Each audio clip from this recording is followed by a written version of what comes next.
Hello, everybody. Hi. Welcome back. Welcome us back. Who'd we welcome back?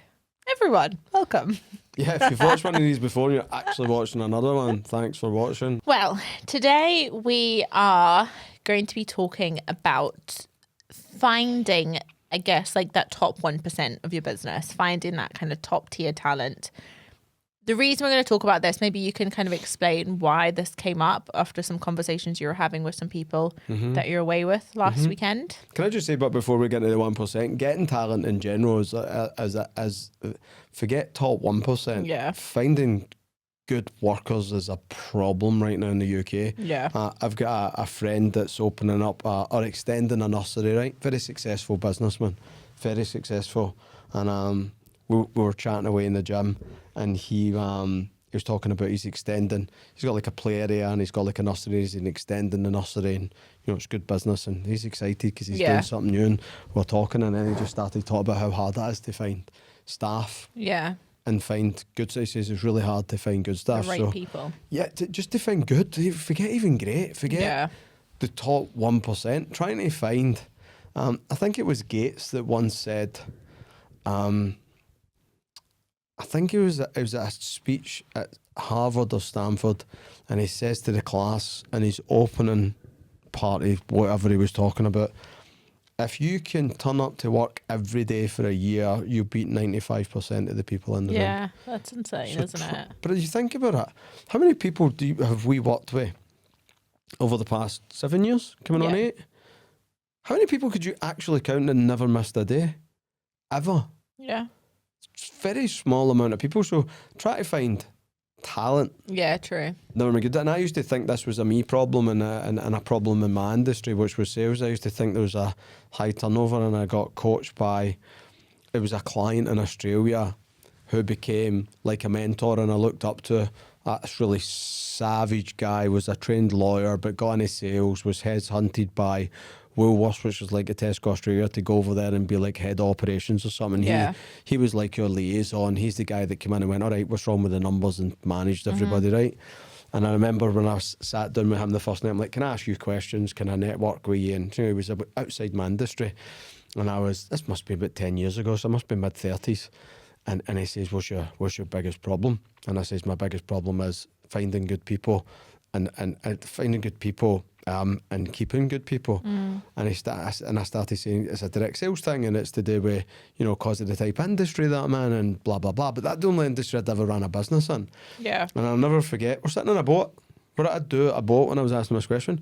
And he started laughing. I says, why are you laughing? He says, that's not a direct sales problem, that's a problem. Yeah. He's like, I put people in 50, 100 grand a year jobs, and they can't even turn up for work every day, James. He says, try to find them's hard, but then when they come in, you know, you can't really know if somebody's good or bad until they really come in. And we'll talk about CVs later on in it and how people maybe lie or what.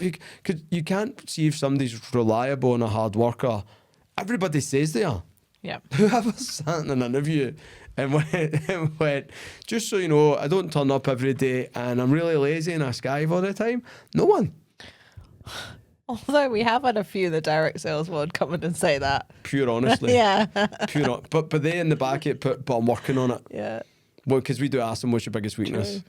True. And we word it so they think we're going to call a reference and ask this question, and to create a sense of honesty. So you're right, we can get people to be honest, but who voluntarily gives that away, man? Yeah. No one does. And you'd be mad too. I mean, if someone told me that, I'd go, I appreciate your honesty, but probably lie a wee bit to people and don't go about bragging about being unreliable, right? Yeah, true. So I think finding talent, manual rule to talent. We're going to talk about the digital media world. Our new rule to talent is we'll only work with the top 1 to 3% of talent. That's it. Because one of the things as we grow that business is we never, ever, ever, ever, ever want to sacrifice quality of work for anything else in the world. So it's how do you grow a company and take it for 2 people with an idea to £1 million a month and maybe 100 people and keep the same quality of work. And we come up with this, or I'll say I come up with this idea, or we come up with this idea that we want to go try and find the top 1 to 3%. You have to go look for people who could be your competitor and who could be unbelievable, but have no interest in working for themselves. Yeah. And go find that person, because the person that's got the entrepreneurial spirit but doesn't want to deal with the bad stuff that comes with entrepreneurship, that's the person we want to go hire. Yeah, true. That's good way to look at it. It's my new rule, and it's worked well. We've found some awesome people already. We've actually found some competitors that are good that we can use, but we found an awesome developer. Where is he? He's in Serbia. And we found him online, and he's wicked, and he could go do his own thing but doesn't want to, because when you go work for yourself, there's all these headaches that come with it. Like, you might be like the top salesperson, and then you want to run the business and realise that you actually preferred just being the top salesperson. So we go look for the people. We actually, our new rule as well is we're always recruiting, so we're going to put things up and we're always going to be recruiting and play that. It's called law of average, which is, you know, if I go through 1,000, if I'm looking for 1 in 1,000 people, the easiest way to find that 1 in 1,000 people is get 1,000 people to apply. So we're always, it's something I actually learned from Alex Hormozy, who's like, always recruit for your good roles, because you need to find those. You want to have a bunch of people there from you look for speed, but you're also going to find the hidden gems and amongst the whole lot of it, because sometimes you recruit for a space of desperation, which is you need somebody quick, and you don't play the law of average game to find that person. You just take the first person that maybe could be good that comes along. So talent scouting, and it's different per industry, but I definitely think that a lot of my role as a CEO, and anybody's role as a CEO, as they always have to be talent scouting. And you got to remember this as well. Everybody wants to work with the top 1 to 3%. So get those people who could run a company in the industry but have no interest in doing it. Everybody wants the best person. Everybody wants the top 1 to 3% baristas. Everybody wants the top 1 to 3% florists. So regardless of the business I was running, if I was running a barbers, who doesn't want the best barbers with them? Yeah. So I think that as well, you got to understand that you're competing with a lot of other people, and we'll dive into questions that help with that. But you're constantly, if you're not looking for the top 1 to 3%, your competitors are. Another analogy is football, right? They have scouts at every match possible around the world because they're always looking for the next Messi. Yeah. So, that answer the question? No. Great. That's all right. My question was... I give you my view on it. Okay. My question is, we're going to be talking about finding kind of the top 1% and finding really good people. Yep. And the reason this came up is because you were recently away. Yep. With a bunch of people that were asking you some questions. Want to just tell the story about why this is something that you want to talk about today? What people were quizzing you on and what they were struggling with. The conversation I was having when I was away was someone mentioned the relationships I have with my good people. I think he says, you're so tight and you have such good professional and personal relationships with your good people. How come? And I says, I think I'll try and quote myself here, because it was like 11 o'clock at night, sitting around a table in Tenerife, just chilling. We weren't even supposed to talk work, we were just chatting shit. Yeah. Just chatting shit. And it's this young lad who just wants to always learn about business. We end up in these business chats. And I says to him, those people are really hard to find. Yeah. I says, there's people I actually refer to you. And I says, you're 1 in 10,000. And I'm like, I understand the value as someone who's a good person, first and foremost. It's hard to find people that have got a good moral compass, that'll turn up and work hard. Not even work hard. A lot of the time who'll work harder than they should, asking for no reward, for people who are coachable, and for people who were aligned with your culture, and people who wanted to learn all the time. I'm like, so when you find those people, cling on to them for dear life. Treat them as Richard Branson's School of Recruiting, right? Find people who are smarter than you, better than you. Train them so they could leave and become a competitor, but treat them well enough that they never want to leave you. That's the whole idea. So finding top talent's a part of it, but that's a question we get into later, which is the keeping the top talent. So all this came about and got me really thinking about the good people that I work with in any different capacity. Or the good people that I'd still like to work with in some capacity, because maybe in one business we don't want to work with somebody, and years down the line you end up That's why I never burn bridges with people and keep in contact with the top 1 or 3% because you never know what you might.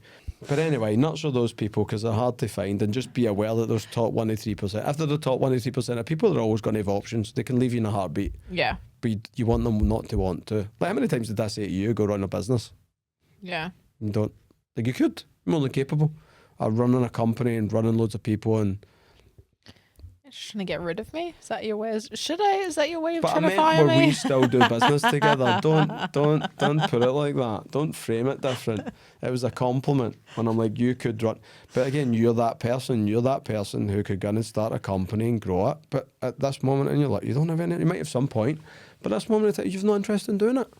You've no. But I then know my job to keep you is to make sure that I treat you well. I give you opportunity. I give you a chance for development to make more money. There's loads of things go into that, right? I've got to facilitate certain things, and my business has got to be able to facilitate all your goals in it, or you'll leave. Yeah. And I'd never follow it with you. Like, if I stopped growing and your goals were bigger than where I could get you to and you left, I can't argue with that. So if you want to keep good people, you're going to have to... Sometimes actually having good people makes you more ambitious, because if their ambition is bigger than yours, you're not going to keep them for very long. So you have two options. So... People aren't against you, they're just for themselves.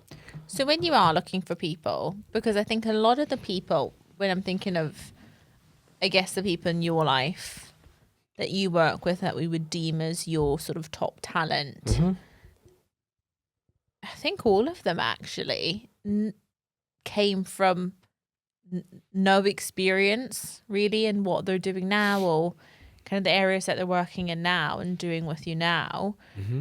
So there must have been things that you see in people. There must be qualities that you see in people, because it's clearly not experience, because none of us really had experience.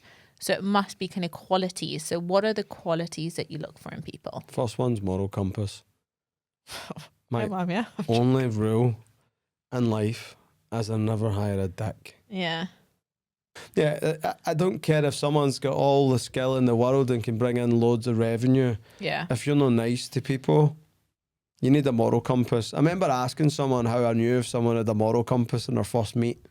I'm like, how do you know? That was always important to me. How do I, especially the world I was in sales, right? It's full of people that don't have a moral compass, and it's a bad reputation because it's. So I'm like, all right, if I want to build a business that's got great values and does things professionally, I need people with a moral compass first and foremost. I've interviewed loads of amazing salespeople over the years, but never worked with them because they'd make comments. And sometimes people will do that when you talk about, like, if somebody comes in, I give you red flags for me. If someone comes in and slates the last manager, someone's willing to come in and slate someone else, right? Now, if they've got a grievance and explain it, that's different, but they've got personally slate. If someone brags about how they've done something to get somewhere that maybe I didn't agree with, that was crossing it's just a no-no, right? But the best bit of advice I ever got for figuring out a moral compass, which you can figure out in a first meet, was your gut.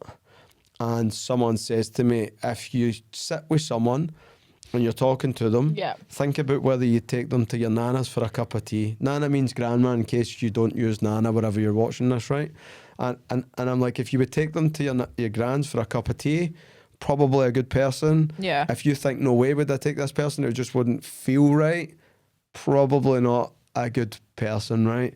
So moral compass first and foremost for me. So do the Nana test. Just in your head, the wee Nana test. Now it's my kids. Like, was this a person I'd trust for my kid?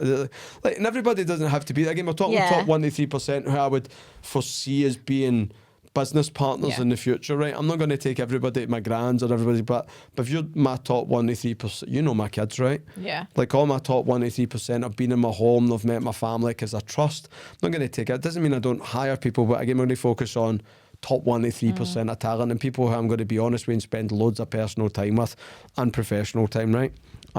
Moral compass first, and the things and the qualities I look for is reliability, some form, and I'll tell you how I find them in a minute, some form of ambition to be better, I would say, someone who's coachable and someone I feel like is going to be able to take things on board relatively quickly, and I need somebody that's got a positive outlook. Don't care about personality type. I care about banter a little bit, but that's just my culture, right? We're quite banterish and we're fun, so I care. But again, some people aren't fun, but it's not a giver for me. One of the things I learned years ago, and we've had some controversy with this, and people try to call my bluff when we're on TikTok, when I asked about people's hobbies. Oh yeah, you got slated on that for TikTok. I got slated on TikTok for it, but it's just and the reason why I asked people's hobbies is that's how I sold myself when I had no experience. Because when I used to box, or I boxed at the time when I was getting into sales, and I had no sales experience, I didn't have a good academic background, so I had no degree. I'd never worn a shirt and tie before my whole entire life. I'd never dealt with customers before, so I was like a complete write-off. And I remember the guy saying to me, "Why should I give you a shot?" And I'm like, I get up at 6 o'clock every morning and go for a run, regardless of weather in Scotland. I train 2, maybe 3 times a day, 7 days a week. I've not been unemployed since I was 11 years old. It's part from when I left the army, and I was maybe 5 days of unemployment apart from that. And I'm like, so I really sold, and then I went through all the things with the boxing, with the discipline and my diet and all that stuff. And so I really sold myself based on hobbies. And thinking back to then, because I remember saying to the guy, you won't have other people that have the discipline I have. Yeah. If you get a guy like me opportunity, surely that shows. Because if I'm willing to do it, and I travel 2 hours to the gym and 2 hours back 3 days a week, that's commitment. I was spending money on travel and spending loads of time to train to do something and push myself to do something I didn't make any money for. I'd actually get a sore face from. Do you know what I mean? So I think for me, selling, and so for me, I look at extracurricular activities. I don't care what it is. I care that they do something. Even if somebody's like, I binge watch Netflix, are they committed? Do they get obsessed? Do their eyes light up when they talk about it? It shows me passion, right? When anything, they've played in a team, if they've done individual stuff, even as someone who's been at uni, again, start to quiz things on you. Maybe like I put on my hobbies aside, I want to focus on my studies. Great. Tell me a wee bit about your studies and what you've done for it. So you'll start to hear the commitment part about how long they committed to things. You'll see passion in somebody's eyes. You'll see them sit up straight when they talk about something, right? The reason why I like hobbies is it gives me an indication if it's someone who can turn up to do something that's not getting paid, reliability. If it's someone who can turn up to do something, especially something that's outside, especially in the UK, when the weather's not that nice, that shows commitment. The work ethic, I start to question how high up they got. So when someone says I box or I do MMA, I'm like, do you fight? Because someone who fights and someone who doesn't train's different. So it's a different level of work ethic. So I always ask about the level people do it. It tells you if they've played in a team before, it tells you that. If they've been individuals, even somebody that's never done an individual sport, I know they might struggle because they're motivated, but they piggyback off other people's motivation. Yeah. Whereas you give me, my favourite people are sprinters. My favourite people are athletes because it's mostly individual sports. Boxers and MMA fighters because it's all one person sport. That I'm not going to have to make that person motivated because they're able to motivate themselves. But the problem they might have is they might not play well in teams. I never played well in teams because I didn't play in teams. It was just me, myself, and I. And even though you're in the boxing gym, everybody else, it's an individual thing. So I like to ask hobbies because it tells me all that stuff. It tells you if they've got a positive outlook in things as well. Well, that positive outlook for me is a winning mentality. Do you know what I mean? I'm like, so I ask a lot around hobbies with people.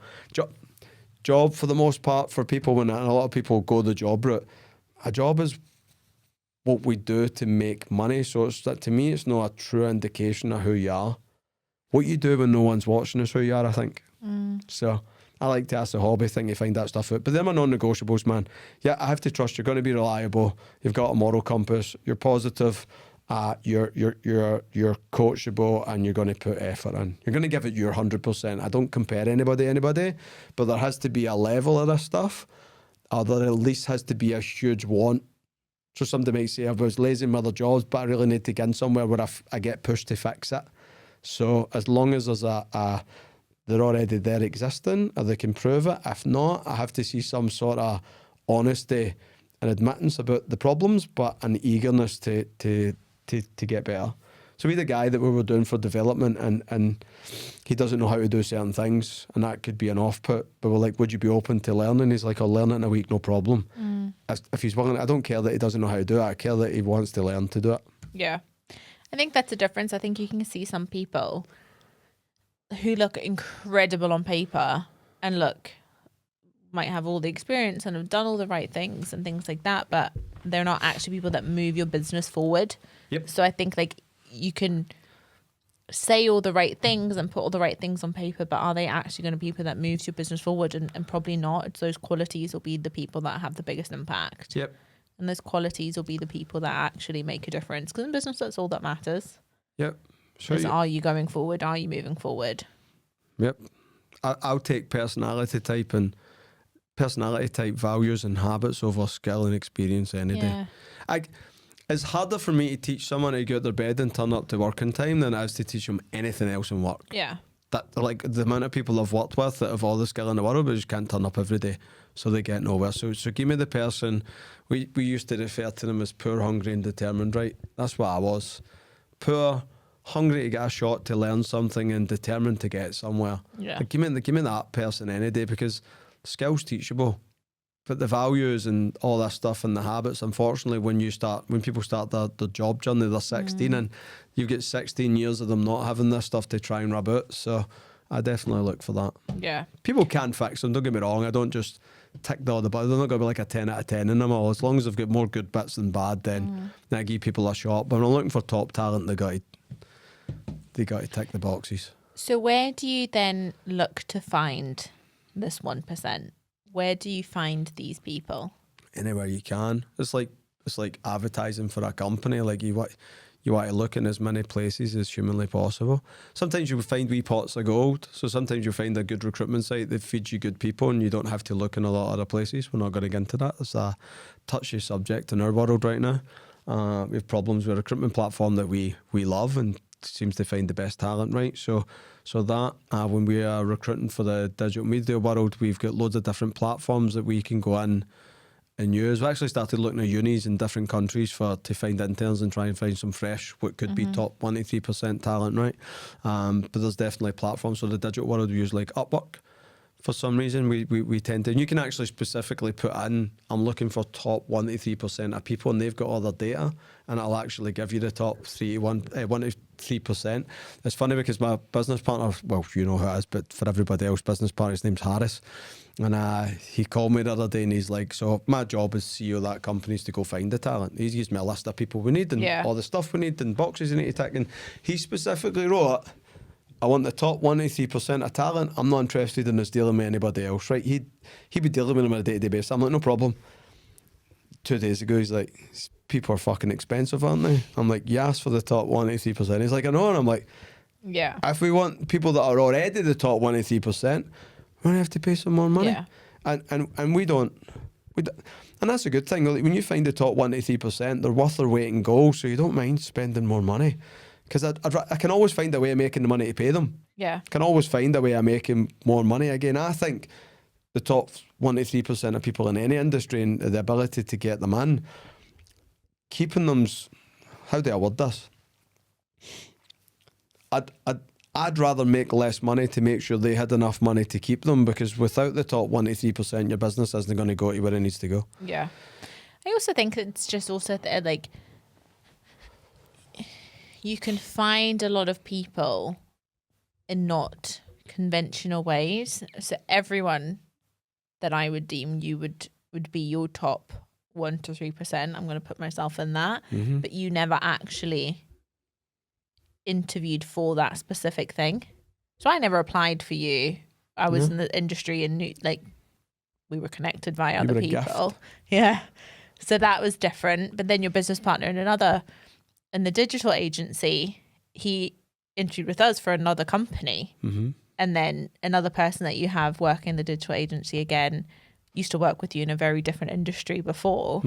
So a lot of these people you haven't like found them in a traditional sense. It's just people that you've come across and recognize some of those qualities that you're talking about. And then like someone that you do work with, you haven't worked with her for 10 years, but you knew as soon as you had a position open where you could utilize her, you reached out to her. Yep.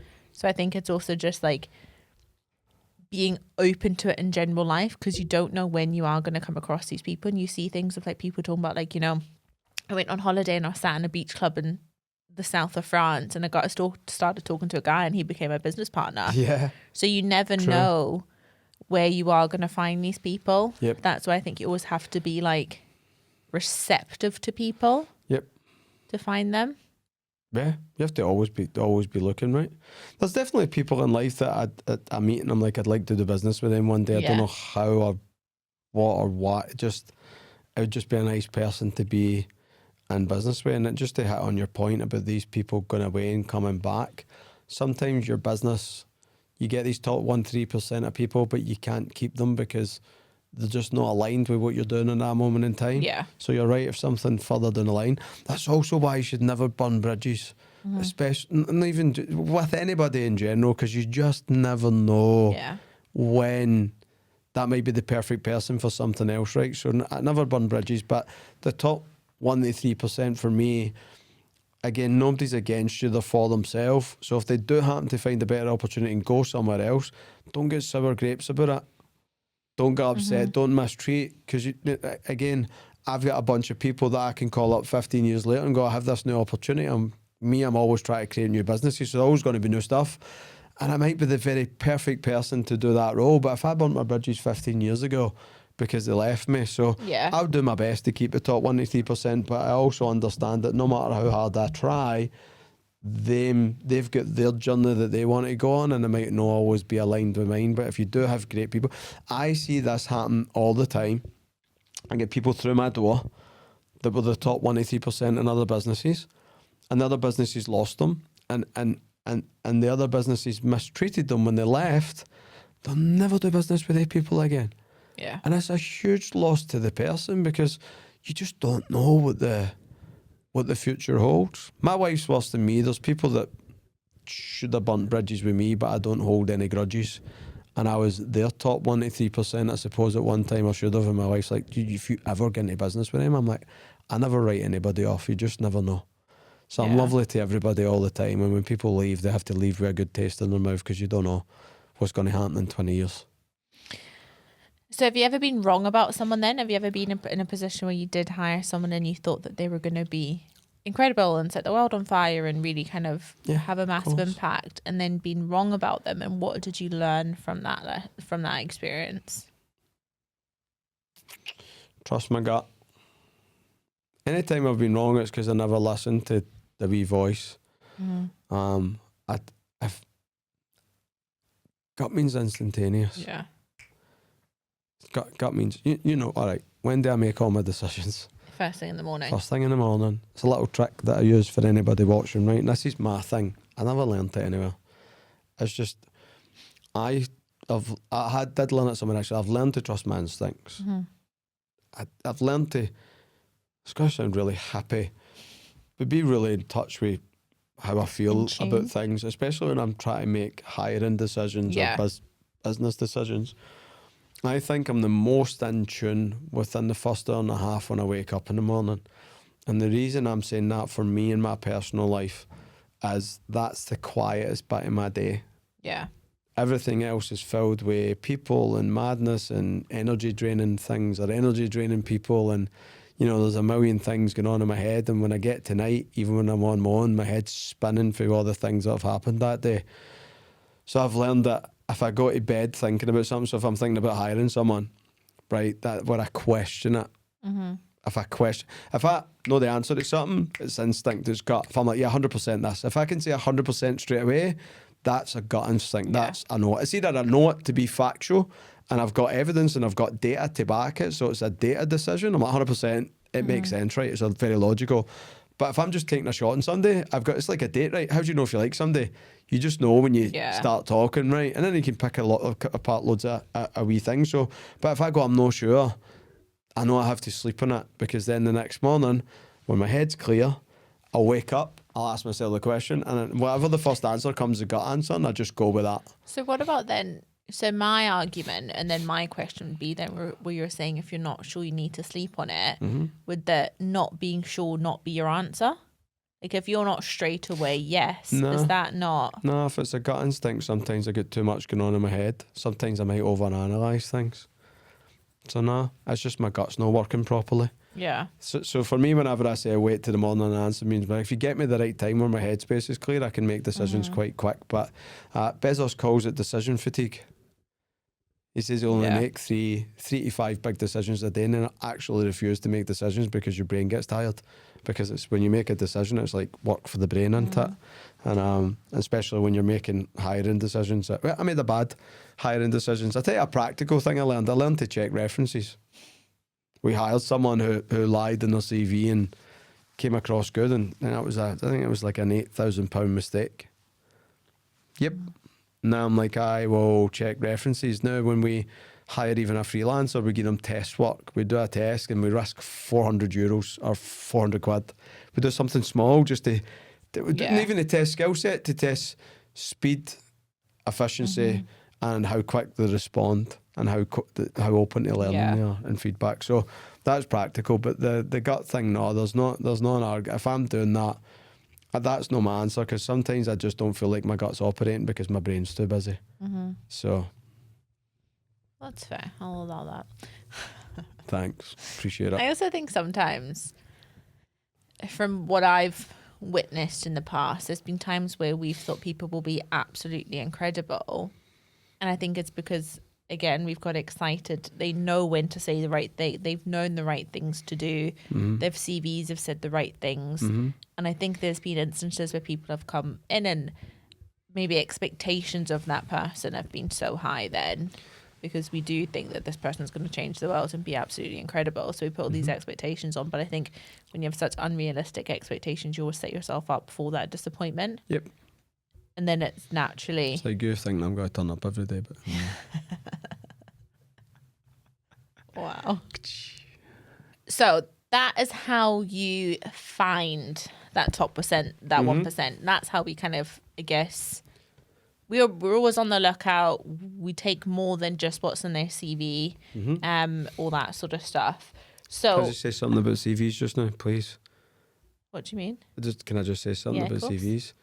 There lies now more than they ever were in the history of humanity. Everybody uses ChatGPT. Oh, everyone. Including me. And from a recruiter's perspective, can I just say, we can tell when you've used ChatGPT. I get disappointed when you don't. Yeah. They all have the same template. They all look exactly the same. You have to tell ChatGPT not to write it in a pattern that makes it look like it. Yeah. We know that. You have to tell ChatGPT not to clearly look like, not 90% like, of put the a mask world, on, though. mate, please, and write this so it seems authentic. And but it's just like you know, a CV tells you what people want you to know. Yeah. The CV's great. Check references, do test work, do trial days, because there's a lot of things you don't know until they're in the job, especially for specific roles. Like I think when you think about it for like sales, like a lot of people that come in are like do incredible in sales, massively stereotyping here, and this isn't always the case, but a lot of them aren't or haven't been hugely academic, haven't been, you know, what you would deem to be look good on paper, but they've come in and been incredible because they've got the energy, they've got that attitude, but you can't put that on a CV. No. So I think fair enough. A lawyer, I'd want them to have a good CV. Like, that's fair. But I think for a lot of roles, a CV doesn't matter. Yeah. Like a CV doesn't make any difference. My kind of thing when we're hiring for our sales roles, 9 times out of 10, I don't even look at the CVs because I get them on the phone. Yep. To see can I have a conversation with them, because that's what matters, not what they've done in the past. Most people lie. Yeah. And I appreciate the hustle, the exaggeration. Yeah. Remember, we've had some CVs in where people say they worked for a company I ran. Yeah. We've had people apply to other companies that we own and says that in my company they were in senior positions and they weren't. They were there 2 weeks. Did you hear about that 2 weeks ago? Yeah. Yeah.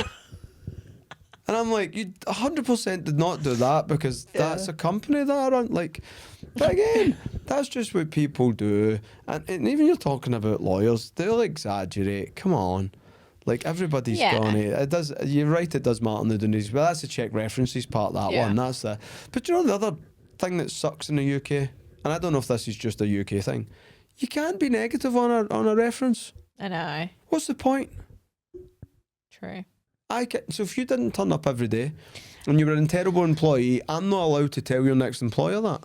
So we know how to find this talent now, but how do we build strong and lasting relationships with these people? How do we make sure that once we've found them and gone to all of that effort, we actually keep them, and it is something that you can build incredible things with them?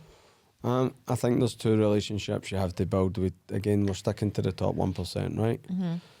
The top 1 to 3%. The people who really keep your company ticking over and grow your company if you're looking for it to grow, right? So the generals of your company.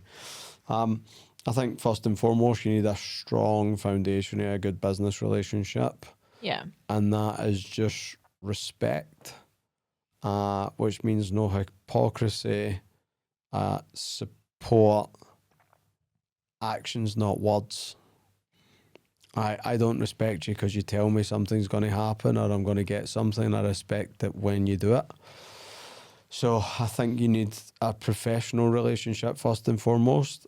They need to really believe in you. They really need to believe in your vision, and they really need to believe that not only will they be a valuable part of the team, but they'll also be valued.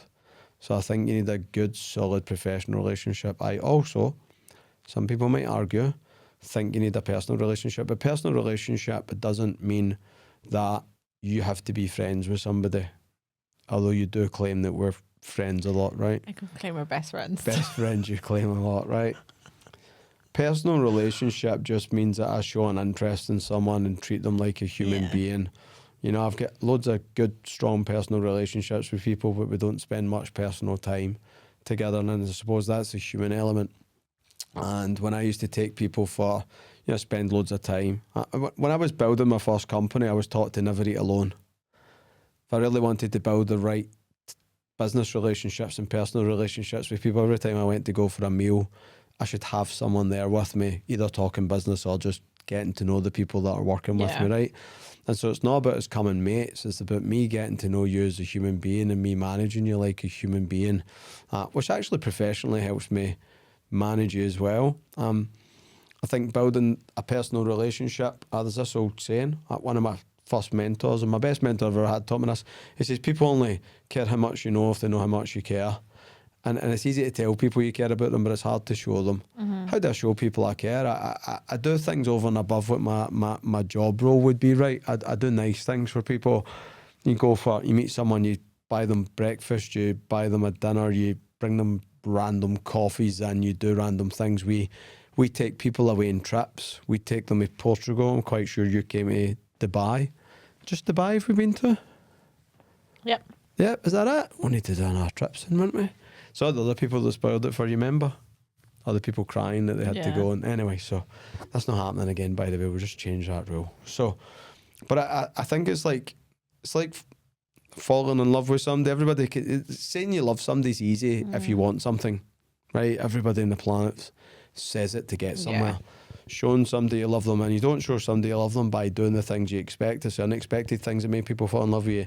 It's the breakfast in bed. It's the flowers just because it's flowers, not because it's Valentine's Day or birthday. It's the present just because it's a present, right? I even see this with my kids. I brought my kids back perfume I brought them back Hugo Boss perfume for the airport, and I come back and their faces and, why did you buy me a bottle of perfume? I'm like, just because I love you. Yeah. And so they presents, where if I give them presents in Christmas or I give them presents in birthdays, it's expected. Do you know what I mean? So in a working capacity, no matter how much I do for people, if it's within the job parameters and expected in working hours, that's going to build a business relationship. But the personal stuff comes out with that. The personal stuff comes for me taking you to dinner, taking I used to take my tie off all the time, and I used to always tell people no work chat. Yeah. And I just spend time getting to people. Love talking about themselves. So an easy way to get people to feel like you have a personal connection is just to ask them questions and get to know them and get them talking about themselves. You don't have to be mates.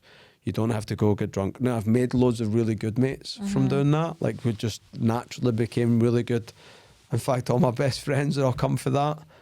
All the best friends I have, apart from one, my top 10 best friends, apart from one. You can't have 10 best friends. It defeats the point of a best. It's like my kids. I actually put in my family group chat the other day, I love yous all equally. And my son, who's the oldest of the 5, put in the chat, just admit Dad equally's code for Connor. Yeah. So you have to have, you know, they're all my favourite kids. As I tell them, different weeks. All my best friends are my best friends at different points of time and life and day. So we'll be your best friend at some point. Some point you're my best friend, some point you're not. Like my kids take turns each of being the favourite. It just depends on many different things. But I also I don't think it needs to be like elaborate things either. No. Like you do incredible, like you take people on trips and like you're always taking people out for dinner and stuff like that, which is like obviously really lovely and it like really invests people in them. But I think there's so many subtle things that can be done. And like a prime example, and you probably didn't even register that you did it, but we were talking yesterday, we were talking about someone, I was on the phone with someone who was a bit sassy, and then I was telling you about it, and you're like, well, he can't talk to you like that, I'm going to go phone him. And again, that just shows that you've got my back. Yeah, true. So, and I think it's those little things where you're like, you're never going to get that like loyalty or support, or it just shows that you value that person, which you don't get in other. Why are you smirking? I'm just going to tell the person who owes you an apology while she's here, if he watches it. Yeah. If you phoned Amanda yesterday and you were sassy, you owe an apology. You know who you are.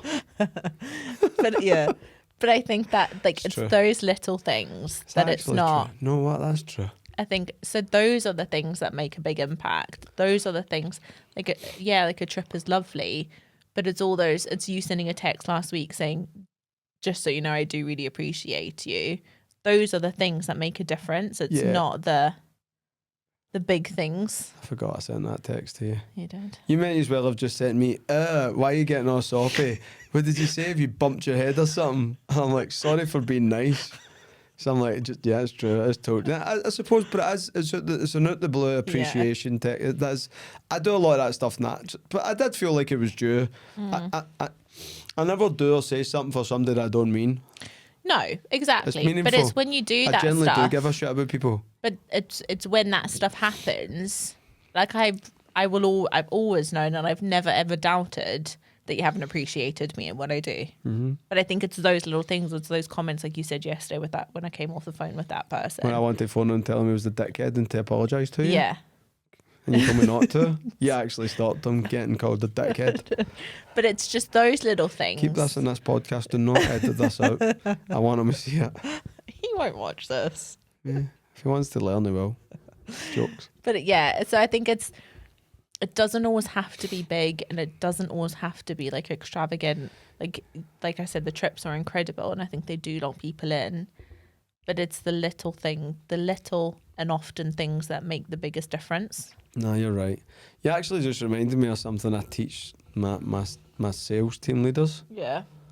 I actually teach them to keep a bunch of pens and a bunch of notebooks for the same. Instead of someone forgets a pen or someone forgets a notebook to come in and learn or do work, or a board pen or whatever they need to bring to work, or whatever tools they need for the workplace.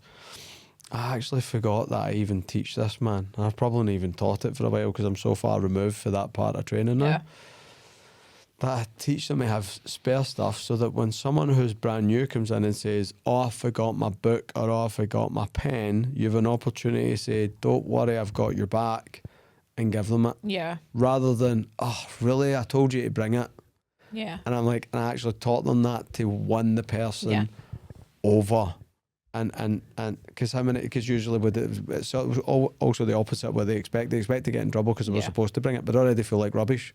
So you having their back, and that's silly because you're right. I teach them to go to the pound shop and you get like 50 pens for £1 and you get like a full notebook for £1. So it costs them 11 quid to have enough lying about just to say that to somebody who's new, and that's what I teach them to lock. And I forgot about that till you says that, and I'm like, that small gesture, that buying someone lunch. The smallest things make the biggest difference. Yeah, again, it's the things that someone doesn't expect you to do that makes them fall in love with you. Yeah. I remember the first time someone took me for dinner. It was just weird. I'm like, why are you taking me for dinner? A stranger, or still was a stranger because I didn't know him that well, bought me dinner and proceeded to spend the whole dinner just asking me about me. And I'm like, this is weird, but I like you. You're a good person. Mm-hmm.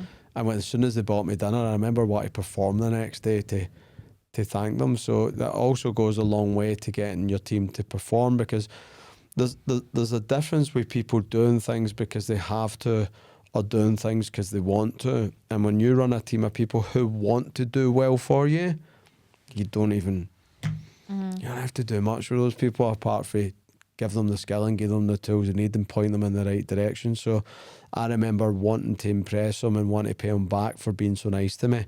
So if you are hiring people in the top 1%, when you do all that stuff, they'll work harder just to impress you, because so people will go along. When you think about people that have died for countries and people that are willing to die for kings and queens and family, and you give people a bigger reason to go do it. So I find driving sales and driving people quite easy. I'm just really lovely to them and take care of them and show them they care and build the right business relationship and personal, and then I have to tell them to work hard. So then what would your advice be to someone who maybe isn't the biggest people's person or doesn't feel as comfortable in those environments, so wouldn't feel as comfortable doing a whole dinner with someone or kind of trying to get personal with someone or trying to like build a personal relationship, because for some people it's just uncomfortable, it's not something that they enjoy. You're very good with people. It's a lot of effort for some other people. So what would your advice be to people that maybe struggle? What would your advice be to those people? Where do they start? What are small changes that they can make to help them? If like, my answer's got to be brutal. Go for it. But I have to be genuine. Learn to love it, or you're in the wrong job. Yeah. If your job's to manage people, if you want to run a company, or if you get enough money, hire someone who does, like, and again, remove yourself of the job. Yeah. So Harris calls me a professional babysitter. Yeah. And it's like, you are actually a professional babysitter. And that's a CEO's job. A CEO of any company has to wear many hats, but the biggest one is they have to find the talent, hire the talent, train the talent, nurture the talent, deal with the talent's problems, and make sure the talent's all right all the time. Professional babysitter.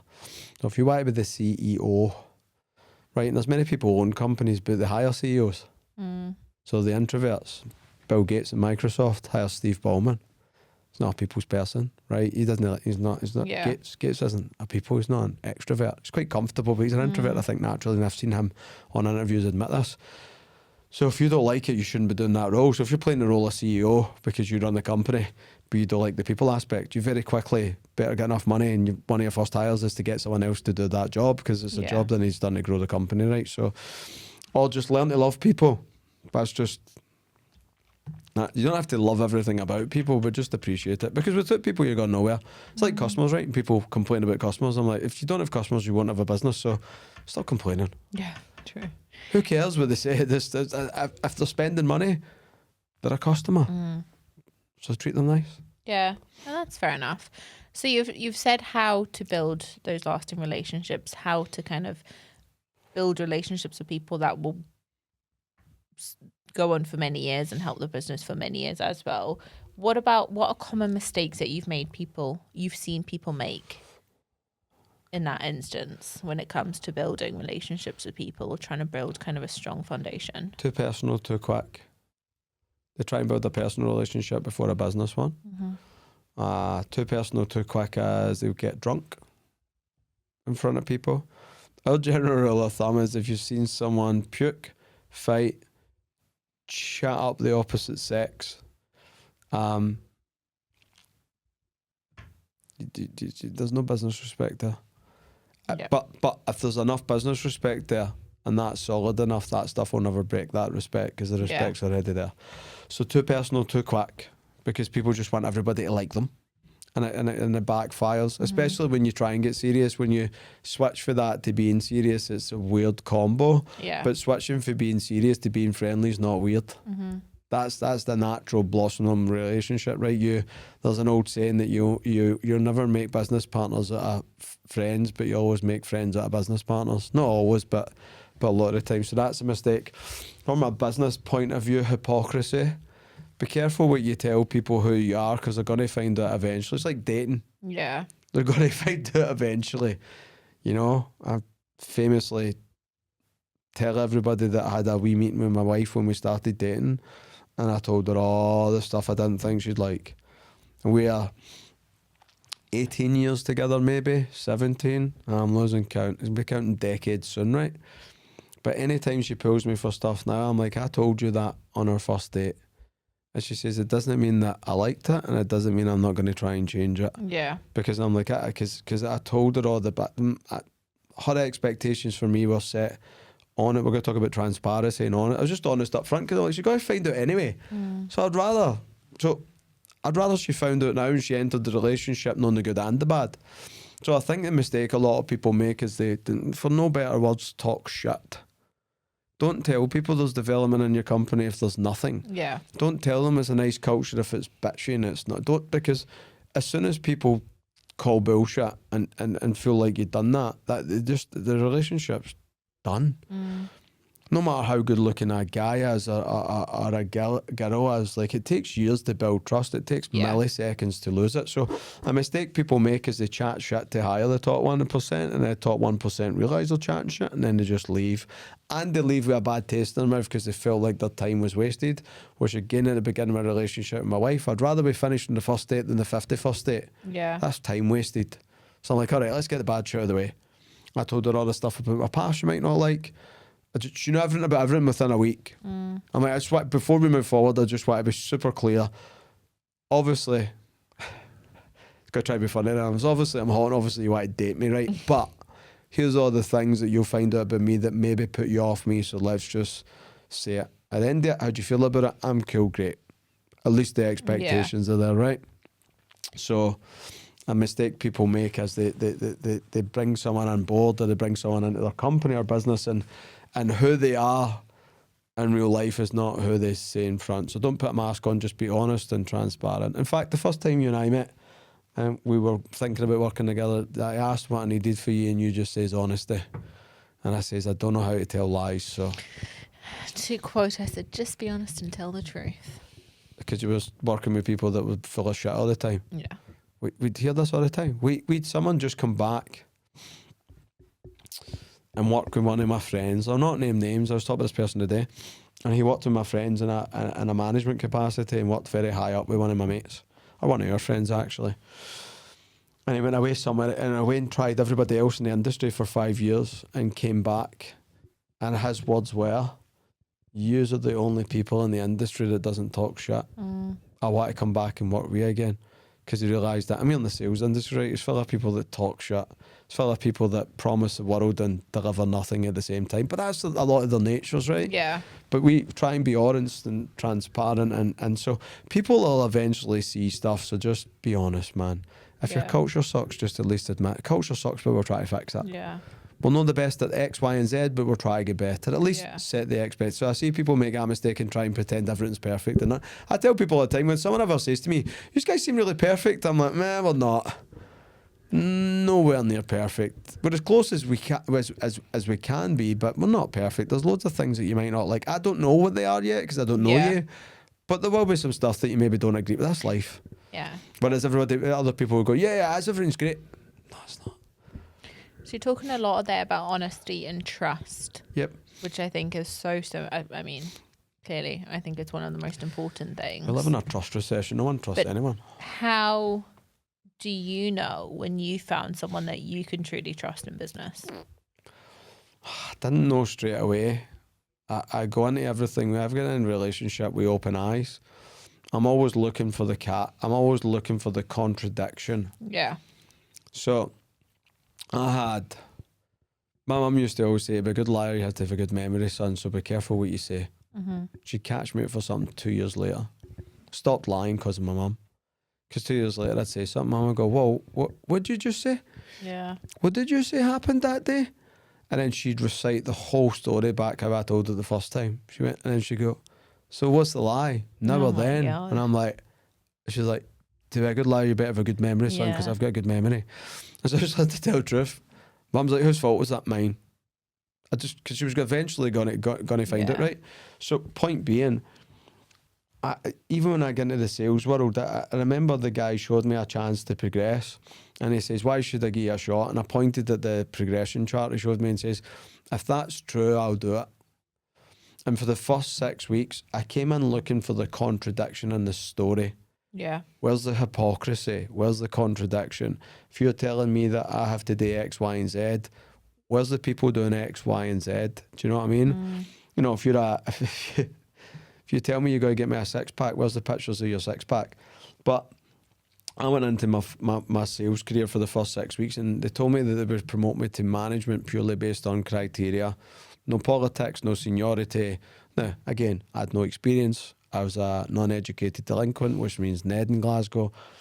I just didn't tick any boxes. It was just weird that they were offering me a chance to learn how to manage a team. Yeah. And my dad told me it was a scam and not to trust them and all that stuff because it's sales and nobody trusts anybody. And, you know, even though then people trusted people more than they do now, right? And I remember saying to my dad, let me go in and spend some time. I'm no stupid. I'll ask questions and I'll find out if they're telling the truth. And all I'd done was ask 6 people the same question. And if I got the same answer, it's true. If I got different answers, it's false. And on the 6th person, I then believed everything they were saying and fully committed myself to the industry for 12. I remember going home to my mum that night and saying, this is going to be my career because what they're telling me is true. So I take everything and everybody with a pinch of salt because everybody will tell me what I want to hear. I just look for the contradiction. Look for it. And I catch people out all the time. Sometimes I don't say anything, but... You bank it. I do bank it, and people forget what they tell you 2 weeks ago. And then when they tell you stuff again, and I catch my kids out all the time.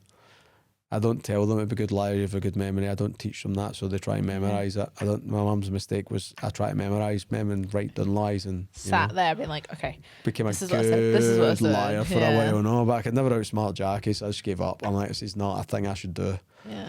And now I'm the most honest person I know. Yeah. People find that out when they ask me questions they don't want to hear the answer to. I'm like, well, don't ask the question then. So that's true. So no, I think you find out honesty and transparency by asking questions and prodding and just looking for the contradiction in the story. And I also think it's like a gradual thing. I don't think like it's like, okay, I fully trust you now. I think trust is like a thing over years. Yeah, and I think trust is like a very, very gradual, and it's something that you build up to. Yeah, for sure. For sure. So do you have any examples then of times that a business relationship has changed the course of a business that you've been running, or has had a massive impact on your business or businesses? Yeah, for sure. The easiest way to explain this, and this goes back to the top 1 to 3% of talent. Like if Messi's on your team, is your team going to perform better? Yeah. 100%. They're going to perform at everywhere Messi's went, the team's won trophies. Yeah.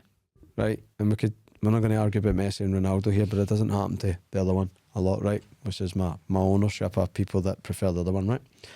But everywhere he goes, so if you look at teams, if you look at Tom Brady in NFL, if you at the Patriots, right?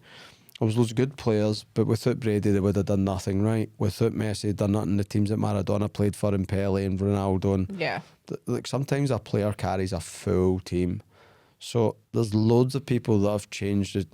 There's never people that have changed the trajectory for worse. Mm-hmm. Not one person will ever have that much power in my business, ever. I'll never give someone that much power where they could negatively affect my business that bad, right, and ruin my business. Never go there. For me to give you power, so if Harris left the digital media, that would ruin that. But there was a lot of trust built. We're friends, we're business partners, we went through a lot of shit together. Like I fully trust the guy. Yeah. Do you know what I mean? He could break it one day, who knows? But there's loads of people, again, these top 1 to 3% of people that send your business on a trajectory that's fucking way faster, way steeper, and way better than it would be without that person. You're that person. We'll get soppy for a minute. You're that person. You do it. I know you do it for Convert Like Crazy. You done it in direct sales world. You do it with my Insta, that stuff. You do it with, bringing into the other company. It'll go on a trajectory. So the messes of the world can skyrocket you. Again, I'm going to use, like, I'm sure, like, everybody will have somebody, man. There's always somebody in the background who makes a huge difference to. I mean, I was laughing in the beginning because when you asked if there's a relationship that took your trajectory, I often joke that as a man, I think having a great partner, guy or girl, whatever you want, right, whatever you're into, but having for me anyway, when I met my wife, my business went like that. I met my wife and I was happy with my personal life, my business went like that. So finding, if that's your thing, if you're someone who, I'm a relationship kind of guy. That's me. I was never I don't know, people, these Tinder date arounds kind of guy. I was like, I need a person. I need someone to hang out with all the time, and a mate who I can go home to and talk to. Even as a kid, I always seemed to just always have like girlfriends, and I was never like having loads. It was just like, you know, as long as it could last till they got to know me and told me to go away, right? So yeah, I think that's how I was smirking when you asked that question, because there's and I'll admit this because me and my wife joke sometimes, and we're like, oh, if we ever divorce, and I says, I'd give you half. It wouldn't even be a conversation. House is yours, no matter what happens, like there is, because I do think about my success, and I think she contributed half, because she jokes. Because my kids say sometimes, oh, do you marry dad for money? And she's like, Dad did nothing when I met him. And I'm like, that's so true. Yeah. And we do joke about it, but that just made me, that relationship helped me because my personal life was good. But I also think she has a massive impact, because there's so many times where she offers an insight that no one has ever thought of, because like we're in it every day, and she will very often just say, well, what about this from an external? And that has like a massive impact. Like there's been people we haven't hired because of that. There's been people we've hired because of that. There's things you have done, things you haven't done. Yep. Because of her as well. Because of Brody. She also makes me eat humble pie all the time. Yeah. Yeah. Told her I needed a chef one day, and she looked at me and went, who do you think you are? Grounded the shit out of me. I'm like, but I actually need, she went, you don't need a chef.